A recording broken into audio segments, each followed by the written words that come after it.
Welcome back to 90 Seconds of Life. Thanks for joining me. Did you know that the process is just as important as the promise? The promise of God is not just for you, it's for multiple generations. And how we wait determines what God does in and through us. Remember King Saul. We all remember him. He was the one just before King David. King Saul became mad and crazy and lost his mind and all the things that he did. He tried to kill David multiple times in the caves, remember?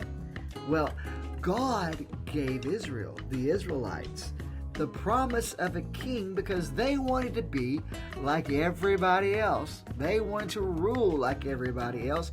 And God gave them exactly what they wanted, not necessarily what they needed. So they found a king in Saul, but their forever king was to be King David. The promise of God has always been for your life.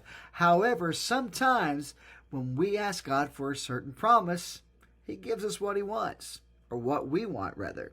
But He doesn't give us exactly what He wants because we're not praying for that.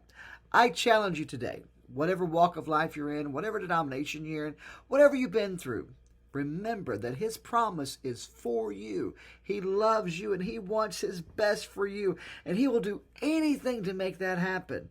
Pray His will be done, just like Jesus did when He gave us the disciples' prayers. They just call it the Lord's Prayer, but it's really the disciples' prayer.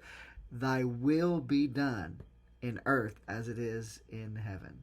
Thanks again for joining me for 90 Seconds of Life. I pray today God's glory just rests upon your heart and life. And like, share, and subscribe this on your page. God bless.